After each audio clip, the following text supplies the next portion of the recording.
నా నిండు హృదయపూర్వక వందనాలు తెలియచేస్తున్నానండి. దేవుని వాక్యంలో నుండి ఒక చిన్న వర్తమానం ఈ ఉదయకాలం మనకు పర్యాయం చూద్దాం. మత్తయి సువార్త 7వ అధ్యాయం 7వ వచనాన్ని మూలవాక్యంగా చదివితే, యేసుక్రీస్తు ప్రభువారు కొండ మీద ప్రసంగ కొనసాగింపు 5వ అధ్యాయంలో ప్రారంభమైంది. 7వ అధ్యాయములో కూడా ఆయన ప్రసంగాన్ని కొనసాగిస్తూ తన దగ్గరకు వచ్చిన అనేకమైన ప్రజలను చూసి యేసు ప్రభువారు ఏం మాట్లాడుతున్నాడో చూడండి. మత్తయి సువార్త, అడుగుడి మీకు ఇయ్యబడును, వెదకండి మీకు దొరికిద్ది, తట్టుడి మీకు తీయబడును, అడుగు ప్రతివాడు పొందును, వెదికే వారికి దొరికిద్దట, తట్టువానికి తీయబడును. చాలు. ఈ మాట గమనిస్తే, అడుగువాడికి అడుగుడి మీకు ఇయ్యబడునను అని యేసు ప్రభువారు చెప్పిన మాట మనం ఆధారంగా చేసుకొని మొదటి దినం 2 సంగతులను చూశాం. దేవుడు ఈ అడుగుట అనే విషయంలో అడగకుండానే కొన్ని ఇస్తాడని, అడగకుండా దేవుడు ఇచ్చేవి ఏమిటి అంటే నీ అక్కర్లన్నీ యేసయ్యకు తెలుసు. నువ్వు అడక్కముందే, నీవు నీ ప్రార్థనలో దాన్ని జ్ఞాపకం చేయకముందే ప్రభువుకు అక్కర్లన్నీ ఎరిగిన వాడు, అక్కరలో తీరుస్తాడు. కొదువులను ఎరిగిన దేవుడు అవసరాలన్నిటినీ తీర్చగలడని గడిచిన దినం మనం ధ్యానించాం. అడగాలి. ఎవరిని అడగాలని చెప్పాను? అమ్మా చెప్పండి, ఎవరిని అడగాలని? యేసుక్రీస్తుని నామములో తండ్రిని మనం అడగాలి. అడిగినప్పుడు ఆయన దాన్ని అంగీకరిస్తాడని రాత్రి వేళ మనం ఉదయకాలం ధ్యానించాం. అలాగే ఎలా అడగాలి, ఎలా ప్రార్థన చేస్తే దేవుడు వింటాడు అన్న సంగతులను చూస్తూ ఒక్కొక్క సెక్షన్లో మనం ఒక్కొక్క కోణంలో వాక్యాన్ని చూస్తూ వచ్చాం. మొదటిగా ఎలాగుండి మనం ప్రార్థన చేయాలంటే ప్రభువునందు నిలిచి, అంటే వాక్యాన్ని నీ హృదయములో సమృద్ధిగా నింపుకొని ప్రార్థన చేస్తే ఆ ప్రార్థన ఎవరు వింటారు? దేవుడు వింటాడు. రాత్రి వేళ మరొక సందర్భాన్ని చూసాం. అదేమిటంటే విశ్వాసముతో అడగాలి. ఎలా అడగాలి? విశ్వాసముతో, సందేహించక, దురుద్దేశములతో కాక విశ్వాసముతో మనం అడగాలి. దేవుడు ఉన్నాడని నమ్మాలి. అడుగు వాటన్నిటిని దేవుడు దయచేస్తాడని నమ్మాలి. ఎప్పుడైతే మనం విశ్వాసముతో అడుగుతామో, విశ్వాసముతో ప్రార్థన చేస్తామో, దేవుడు వాటిని దయచేస్తాడని రాత్రి వేళ మనం ధ్యానించాం. 3వ సంగతిని చూద్దాం రండి. ఎలాగ అడగాలి? మత్తయి సువార్త 18వ అధ్యాయం ఒక చిన్న సంగతిని పరిశీలన చేద్దాం. అడగాలి, ఎలా అడగాలి అన్న సంగతులను కూలంకషంగా ధ్యానిస్తున్నాం. 1, వాక్యమును హృదయములో దాచుకొని అడగాలి. 2వది చెప్పండి, విశ్వాసముతో అడగాలి. అడిగేదాన్ని పొంది ఉన్నామన్న నమ్మకముతో అడగాలి. నువ్వు అడుగుతున్నావు అంటే, నువ్వు ప్రార్థన చేస్తున్నావు అంటే, ఇది సందేహముతో ప్రార్థన చేస్తే అది జరగదు. దురుద్దేశముతో అడగకూడదు. దైవ చిత్తానుసారంగా అడగటం నేర్చుకోవాలి. చూడండి, మత్తయి సువార్త 18వ అధ్యాయం 19వ వచనాన్ని చదివితే మనం ఎలా అడగాలి? ప్రభు ఏం చెబుతున్నాడండి? మరియు మీలో ఇద్దరు తాము వేడుకొని ఏ సంగతిని గూర్చి అయినను భూమి మీద ఏకీభవించిన పక్షమున అది పరలోకమునందున్న నా తండ్రి వలన వారికి దొరుగునని మీతో చెప్పుచున్నాను. యేసు ప్రభువారు అన్నారు, భూమి మీద ఏ మనుష్యుడు కలిసి ప్రార్థన చేయటం, ఏకీభవించి ప్రార్థన చేస్తారో, ఏ విషయాన్ని గురించి మనము ఏకీభవించి ప్రార్థన చేస్తామో ఆ ప్రార్థన పరలోకములోనున్న తండ్రి దగ్గరికి చేరిద్దని యేసయ్య చెబుతున్నాడు. ఎలా మనం ప్రార్థన చేయాలంటే ఏకీభవించి. చెప్పండి ఎలాగండి? అర్థమవుతుందా? 3 సంగతులే చూస్తున్నాం ఈ భాగంలో. 1, వాక్యాన్ని హృదయములో ఉంచుకొని ప్రార్థన చేశారు. ఈ సంగతులు మొదటి భాగంలో చూసాం. 2వ విషయం ఏంటంటే విశ్వాసముతో మనం ప్రార్థన చేయాలి. ఇది గడిచిన రాత్రి మనం విన్నాం. ఇప్పుడు 3వ సంగతి ఏంటంటే ఏకీభవించి ప్రార్థన చేయాలి. ఎలా చేయాలంటే ఏకీభవించి ప్రార్థన చేయటం అంటే మీలో ఇద్దరు తాము వేడుకున్న ఏ సంగతిని గూర్చినైనను అని అన్నాడు. మీలో అనే మాటకు అర్థం ఏంటంటే సంఘములో అని అర్థం. మీలో అనగా సంఘములో వేల మంది కాదు, ఇద్దరు కలిసి ఏకీభవించి ఏ విషయం కోసం ప్రార్థన చేస్తారో ఆ ప్రార్థన ఖచ్చితంగా యేసయ్య వింటాడు. నమ్మినోళ్ళు స్తోత్రం చెప్పండి. యేసు ప్రభువారు అన్నాడు, ఎక్కడ ఇద్దరు ముగ్గురు నా నామములో ఎక్కడ కూడి ఉందురో అక్కడ నేను వారి మధ్య ఉందునని చెప్పును. ఎక్కడ ఉంటాడంటే ఆయన? ఈ ఇద్దరు ముగ్గురు ఎవరు? ఈ ఇద్దరు ముగ్గురు ఎవరండి? ప్రార్థన చేసేవాళ్ళ, పాటలు పాడేవాళ్ళ, కూర్చొని వ్యవహారాలు చేసేవాళ్ళ? ఎవరి దగ్గర ఉంటాడన్నాడు ఆయన? ఏకీభవించి ప్రార్థన చేసేవాళ్ళు. వేల మంది అవసరం లేదు, ఒక ఇద్దరు ముగ్గురైనా సరే ఆ స్థలంలో కూడుకొని ఒక ప్రత్యేకమైన విషయం కొరకు ప్రార్థన చేయాలి. ప్రభువా, నా పరిస్థితులను గమనించండి, దైవ చిత్తం కొరకు ప్రార్థన చేయండి. ఏకీభవించి ప్రార్థన చేస్తే ప్రభు అద్భుత కార్యాలు చేస్తాడు. ఏకీభవించి మనం ప్రార్థన చేస్తే ప్రభువే డైరెక్ట్గా మన మధ్యకి దిగి వస్తాడు. నమ్మినోళ్ళు స్తోత్రం చెప్పండి. అవునా లేదా?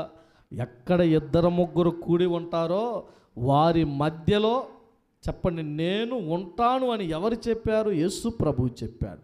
ఎలాగుంటావు ప్రభువా అంటే పరిశుద్ధాత్మ దేవుడు మన మధ్య తన సన్నిధిని కప్పుతాడు. ఎప్పుడైతే మనము కూర్చొని ప్రార్థన చేస్తూ ఉంటామో మన చుట్టూ దైవ సన్నిధి ఆవరిస్తూ ఉంటుంది. బలముగా ప్రార్థన చేసినప్పుడు దైవ సన్నిధి ఆవరిస్తూ ఉంటుంది. పర్వదినాలలో పాతకాలములో భక్తిపరులు అంటే వీరు ప్రార్థనకి వెళ్ళేవారు అని అనాలి అంటే సాయంకాలం సమయాన ఒక లాందరిని మధ్యలో పెట్టుకొని తల్లి తండ్రి బిడ్డలందరూ కలిసి కొంతసేపు ప్రార్థన చేసేవారు. దాన్ని గృహ ప్రార్థన, కుటుంబ ప్రార్థన లేదా ఫ్యామిలీ ప్రేయర్. ఎవరు ప్రార్థన చేస్తారంటే ఆ కుటుంబం అంతా కలిసి వారి అవసరాలు అక్కర్లన్నీ ప్రభువుకు మొరపెట్టినప్పుడు ఆయన ప్రార్థన వింటాడు. ఈ ఉదయకాలం ఓ చిన్న మాట చెప్పి మీకు ముగిస్తాను. ఏకీభవించి ప్రార్థించటం అంటే అర్థం ఏంటి? ఎందుకు యేసు ప్రభువారు ఇద్దరు ముగ్గురు కలిసి ప్రార్థన చేయండి అన్నాడు? సంఘములో వేల మంది కాదండి, ఒకవేళ ఒక సంఘానికి 100 మంది విశ్వాసులు వెళ్తుంటే ఆ 100 మంది విశ్వాసుల్లో మనుషులు కలవు, వ్యక్తులు కలవు. ఆ మనిషితో ఈ మనిషికి సఖ్యత ఉండదు. అలాంటి ప్రార్థన ప్రభువు దగ్గరికి చేరదు. ఏకభావముతో ఒకే మనసుతో ప్రార్థన చేయాలి. ఏకీభవించి ప్రార్థన చేయటం అంటే అర్థం ఏంటనుకుంటున్నారు? ఏకీభవించి ఎందుకు మనం ప్రార్థన చేయాలి? యేసు ప్రభువారు అన్నాడు, ఇద్దరు ముగ్గురు ఎక్కడైతే కూడి నా నామంలో ప్రార్థన చేస్తారో, ఏ విషయము కొరకు మీరు ఏకీభవించి ప్రార్థన చేస్తారో ఆ ప్రార్థన పరలోకమునందున్న తండ్రి యొద్దకు చేరిద్ది, ఆయన మీకు సమాధానాన్ని ఇస్తాడని ప్రభువే చెబుతున్నాడు. ఎలా ప్రార్థన చేయాలో మనం నేర్చుకోవాలి. ఒకవేళ నీ కుటుంబంలో ఒక సమస్య ఉందనుకోండి, నీవు నీ బిడ్డలు కలిసి ఆ సమస్య కొరకు ప్రార్థన చేయాలి. లేకపోతే సంఘములో ఆత్మీయులుగా ఉన్నవారు, అమ్మా మా సమస్య ఇలాగుంది, నా కుటుంబంలో నా భర్త పరిస్థితి ఇలాగుంది, నా బిడ్డల పరిస్థితి ఇలాగుంది, నా అనారోగ్య పరిస్థితులు ఇలాగున్నాయి, మన గ్రామ పరిస్థితి ఇలాగుంది, దేశం పాడైపోతుంది, దేశం నాశనం అవుతుందని ఆలోచన కలిగిన ఆత్మీయులు మరొక ఆత్మీయులను పురిగలుపుకొని దేవుని ఆలయంలో కూర్చొని ఒక ప్రత్యేకమైన విషయం కొరకు ప్రార్థన చేస్తే ఆ ప్రార్థన చేస్తున్నప్పుడు దేవుని సన్నిధి ఖచ్చితంగా మన మధ్య నిలిచి ఉంటుంది. స్తోత్రం చెప్తారా? గమనించాలి. ఏకీభవించి ప్రార్థించటం అంటే అర్థం ఏంటి? అపోస్తుల కార్యగ్రంథం 1వ అధ్యాయము 14వ వచనం చదవండి. అపోస్తుల కార్యగ్రంథం 1వ అధ్యాయం 14వ వాక్యం. ఏకీభవించి ప్రార్థన చేయాలి. ఎలా మనం ప్రార్థన చేయాలంటే 2 సంగతులను చూసాం. ప్రభునందు నిలిచి ప్రార్థించాలి. చదువు అమ్మ. 14వ వచనంలో వీరితో కూడా కొందరు స్త్రీలు యేసు తల్లి అయిన మరియయు ఆయన సహోదరులు ఏకభావముగా ఎడతెగక ప్రార్థన చేయుచున్నారు. ఏకీభవించి ప్రార్థన చేయటం అంటే ఒకే ఉద్దేశంతో ప్రార్థన చేయాలి. స్తోత్రం చెబుతారండి. యేసుక్రీస్తు ప్రభువారు ఆయన మరణించి తిరిగి లేచి 40 దినములు తన్ను తాను సజీవునిగా కనపరుచుకొని అనేక పర్యాయాలు శిష్యులకు కనపడుతూ అప్పుడు ఆయన ఒలీవ కొండ మీద నుండి యెరూషలేమునకు తిరిగి వెళ్ళి ఆ కొండ యెరూషలేమునకు విశ్రాంతి దినమున నడవదగినంత సమీపంగా ఉంది. వారు ఆ పట్టణం ప్రవేశించి తాము బస చేయుచుండగా మేడగది మీదకి ఎక్కిపోయారు. ఆ మేడగదిలో ప్రార్థన చేయటానికి వెళ్ళిన వారు ఎవరనగా పేతురు, యోహాను, యాకోబు, అంద్రెయ, ఫిలిప్పు, తోమా, బర్తిలోమయి, మత్తయి, అల్ఫయి కుమారుడగు యాకోబు, మతాభి అయిన సీమోను, యాకోబు కుమారుడైన యూదా అనువారు. వీరితో మాత్రం వీరే కాకుండా కొందరు స్త్రీలు కూడా వెళ్ళి యేసు ప్రభు చెప్పిన మాట ప్రకారం నేను ఏ రీతిగా వెళుతున్నానో మరలా ఆ రీతిగా మీ మధ్యకి వస్తాను. ఏ ఒలీవ కొండ మీద నుంచి నేను ఆరోహణమై వెళ్తున్నానో మరలా అదే ఒలీవ కొండ మీదకి నేను దిగి రాబోతున్నాను. మీరు దేవుని శక్తిని పొందు వరకు కనిపెట్టి ఉండండి. నేను వెళ్ళిపోతున్నానని మీరు దుఃఖపడవద్దు. మిమ్మల్ని ఆదరించుటకు నావలే ప్రేమించుటకు నావలే ఆదరించుటకు ఆదరణకర్తను మీ యొద్దకు పంపిస్తాను. అయితే మీరేం చేయాలండి?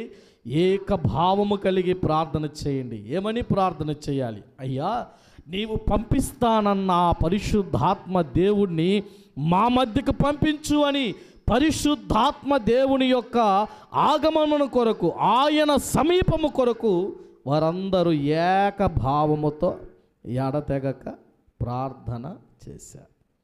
ఏకీభవించి ప్రార్థన చేయటం అంటే అర్థం ఏంటంటే నీ ఉద్దేశం, నా ఉద్దేశం, సంఘములో కూడుకున్న వారందరి ఉద్దేశం ఒకటై ఉండాలి. అది ప్రార్థన. ఎందుకు మనం ఈ ప్రార్థన పెట్టామండి? మొదటి రోజు చెప్పాను ఎందుకు పెట్టాం. మనమందరం దైవ చిత్తం ఎరగటానికి. దేవుడు నీ అవసరతలు ఏదుందో అది ప్రభు మీద ఆధారపడటం నేర్చుకోవటానికి. ఏకీభవించి ప్రార్థన చేయటం అంటే ఒకే ఉద్దేశంతో ప్రార్థన చేయటం. అవునండి. ఒకళ్ళు విభిన్నమైన ఆలోచనలతో సంఘములో ప్రార్థన చేస్తే ఆ ప్రార్థన ప్రభు దగ్గరికి చేరదు. గడిచిన 2 వర్తమానాల్లో వ్యక్తిగత ప్రార్థనల గురించి మనం మాట్లాడాం. వ్యక్తిగత విశ్వాసం అనేది పర్సనల్, వ్యక్తిగత జీవితం. వాక్యాన్ని హృదయములో దాచుకోవటము కూడా వ్యక్తిగత జీవితం. అయితే సంఘముగా కూడిన సోదరులారా, సంఘముగా కూడిన ఓ దైవ జనాంగమా, మనం ఏమని ప్రార్థన చేయాలంటే ఒకే భావము కలిగి ప్రార్థన చేయాలి. దేవునికి స్తోత్రం చెప్పండి. ఒకే భావం. అపోస్తులందరూ ఏమని ప్రార్థన చేశారు? అక్కడ మనం గమనించాల్సిన మాట అంటే ఈ లూకా అనే దైవజనుడు ఈ అపోస్తుల కార్యాన్ని రాస్తూ యేసు తల్లి అయిన మరియయు ఆయన సహోదరులు ఏకభావముగా ఎడతెగక ప్రార్థించుచున్నారు. అంటే యేసుక్రీస్తు తల్లి కూడా పరిశుద్ధాత్మ యొక్క దేవుని ఆగమము కొరకు ప్రార్థించింది. స్తోత్రం చెబుతారా? మరియమ్మ అనుకుంది భూమి మీద ఉన్నప్పుడు యేసు ప్రభు నా కొడుకేగా అనుకుంది.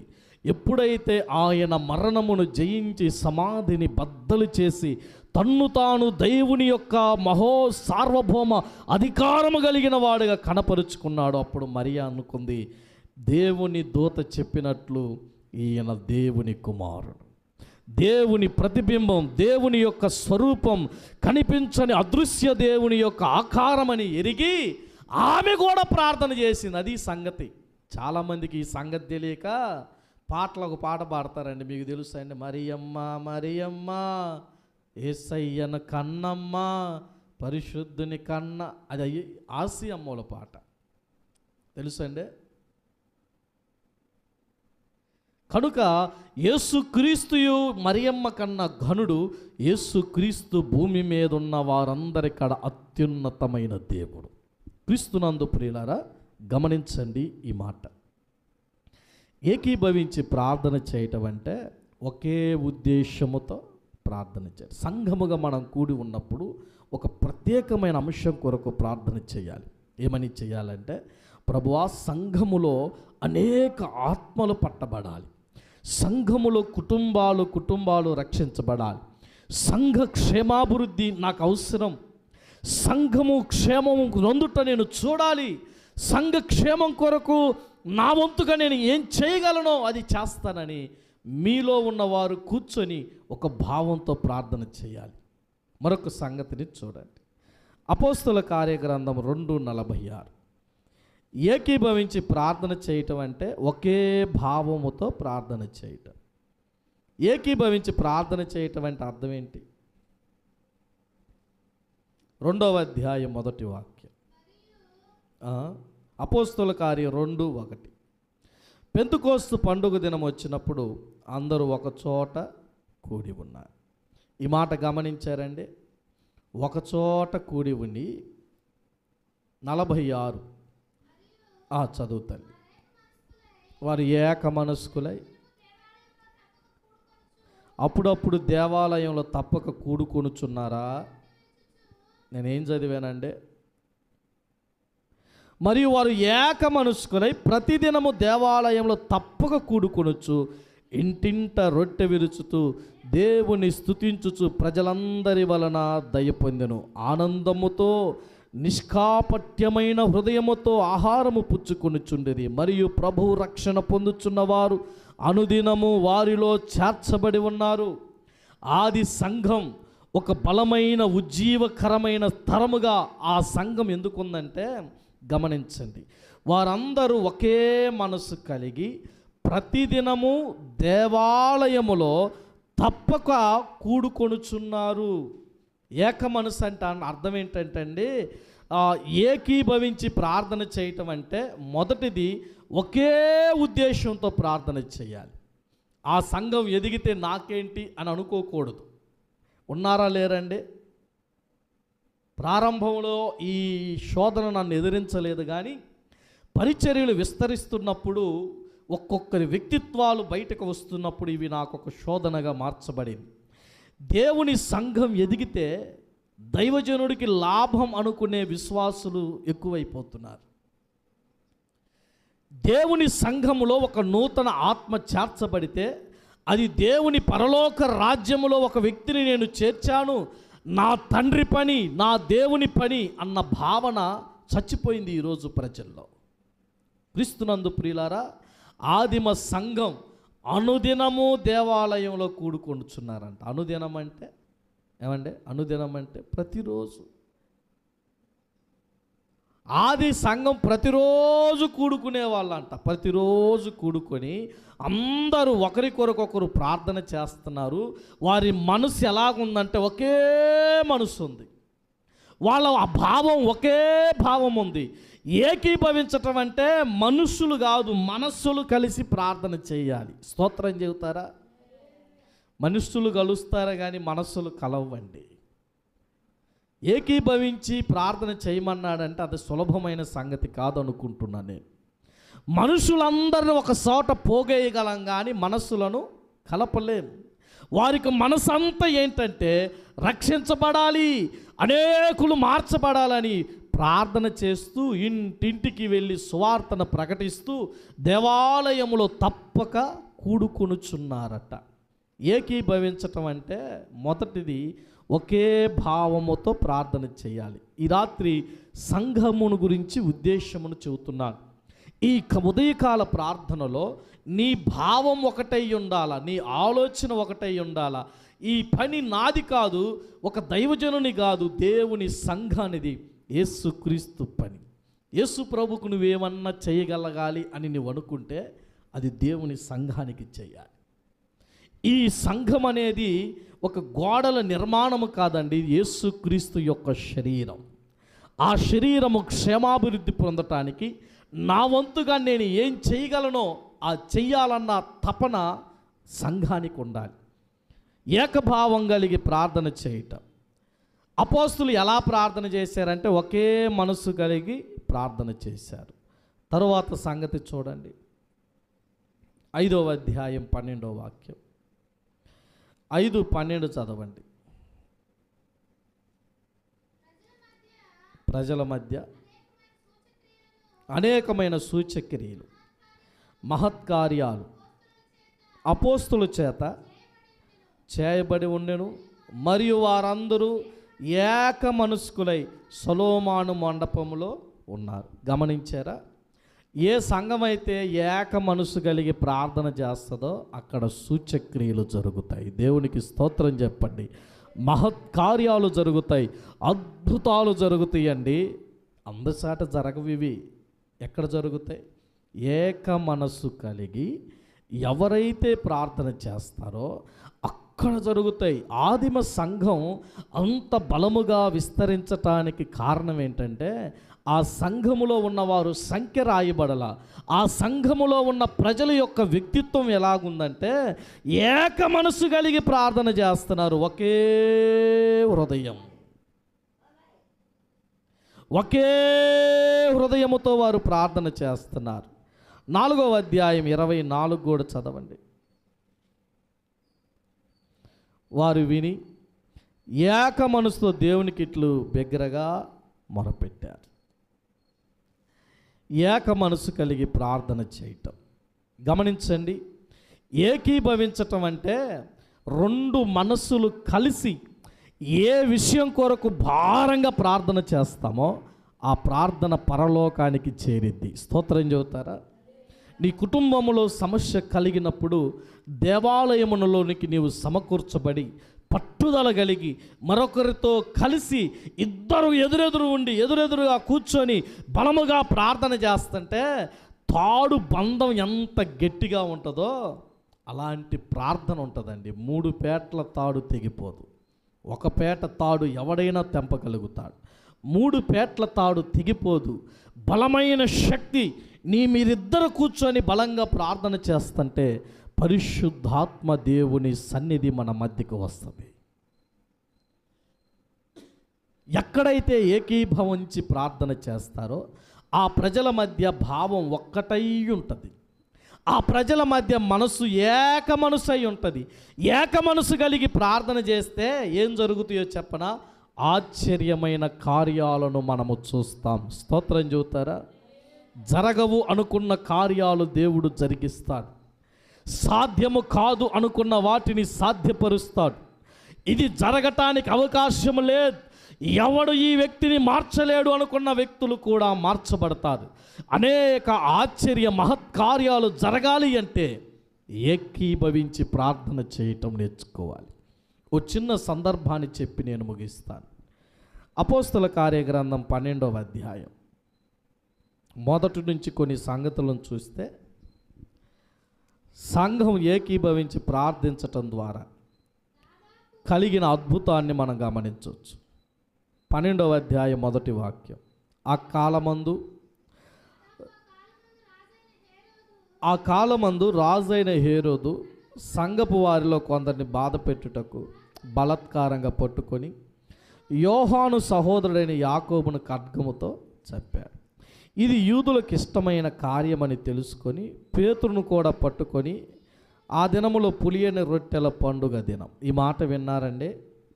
హేరోదు అనే రాజు యేసుక్రీస్తు సువార్త ప్రారంభమ కాలములో ఉన్నాడు. ఇతను దేవుని సంఘమును హింసించిన ఓ చెడ్డ రాజు. చాలామందిని బాధ పెట్టాడు.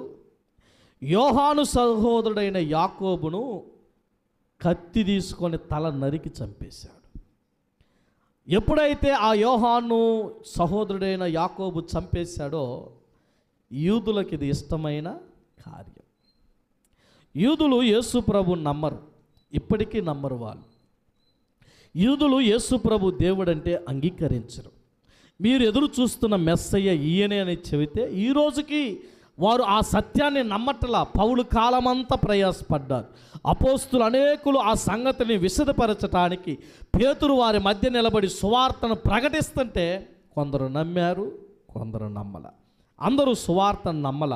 యేసుక్రీస్తు దేవుడని ఎప్పుడు వాళ్ళు నమ్ముతారంటే 7 ఏండ్ల పరిపాలన తరువాత ఇశ్రాయేలీల జాతికి జరిగే భయంకరమైన శ్రమల కాలములో వాళ్ళు వాక్యాన్ని గ్రహించటానికి వారి మనోనేత్రాలు వెలిగించబడతాయి.